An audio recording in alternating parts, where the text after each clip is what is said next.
देश प्रदेश की सरकारें बालिका शिक्षा को बढ़ावा देने के लिए योजनाएं लागू करती हैं, लेकिन इन योजनाओं की जमीनी हकीकत कुछ और ही है। बांसवाड़ा जिले का एक बालिका स्कूल ऐसा है जो पूरी तरह से जर्जर है, जहां पर जान जोखिम में डालकर बालिकाएं शिक्षा ग्रहण कर रही हैं। और इस जर्जर भवन को सही करने के लिए कई बार विभाग, प्रशासन और नेताओं को अवगत कराया गया, पर किसी ने इसकी तरफ ध्यान नहीं दिया।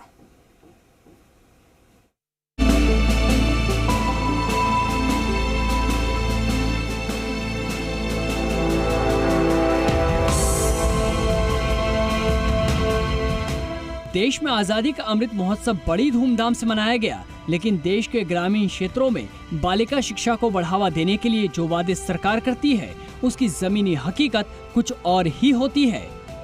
राजस्थान के बांसवाड़ा जिले के चंदूजी का गढ़ा गांव में एक ऐसा राजकीय बालिका उच्च प्राथमिक विद्यालय है जिसका भवन पूरी तरह से जर्जर है।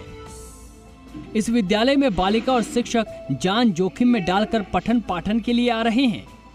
विद्यालय का भवन इतना जर्जर हो गया है कि वो कभी भी गिर सकता है। इस स्कूल भवन का निर्माण 1985 में हुआ था। इस स्कूल में 5 कमरे हैं, पर आज इस स्कूल के 3 कमरे पूरी तरह से जर्जर हो चुके हैं और इन कमरों में बच्चों को नहीं बिठाया जा रहा है। इसके अलावा जो 2 कमरे हैं, उनकी दीवारों पर भी दरारें आ चुकी हैं और सभी बच्चों को पहली से 8वीं तक की क्लास इन कमरों में ही लगाई जा रही है। इस स्कूल में 54 बच्चों का रोल है और 6 शिक्षक कार्यरत हैं। इस स्कूल का परिसर भी खस्ता हाल है। कीचड़ और गंदगी से पूरा स्कूल परिसर अटा हुआ है। बरसात के दिनों में यहाँ पर जहरीले कीड़ों का भी डर बना रहता है।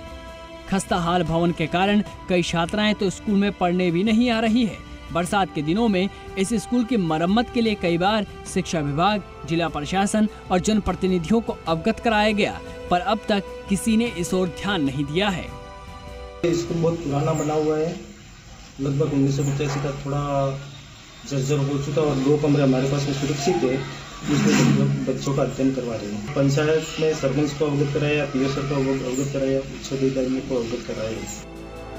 शिक्षक रमेश कटारा ने बताया कि इस स्कूल में बरसात के दिनों में यहाँ पर काफी परेशानी होती है। स्कूल भवन की दीवारों पर दरार आ चुकी है। इस बारे में विभाग को अवगत करा दिया गया है, पर अब तक ध्यान नहीं दिया गया। यहाँ पर भवन है जो 1985 के आसपास के बने हुए हैं और इसमें 2 कमरे हमारे पास सफिशिएंट है और रोल के हिसाब से हम उन क्लासों को डिवाइड करके हम उसी 2 कमरों में बिठाते हैं। और हमने उच्च अधिकारियों को भी अवगत करवाया है, पीओ साहब को भी बोला है और सरपंच साहब को भी बोला है, तो उन्होंने करवाने का आश्वासन दिया है। स्कूल भवन के जर्जर होने से छात्राओं में खौफ है। कई छात्राओं ने तो स्कूल आना ही बंद कर दिया है। जरूरत इस बात की है कि शिक्षा विभाग के उच्चाधिकारी इसका संज्ञान ले और छात्रों को इस समस्या से निजात दिलाएं।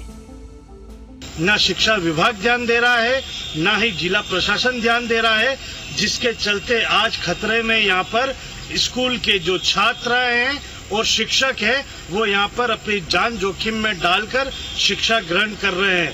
अजय ओझा, जी मीडिया, बांसवाड़ा।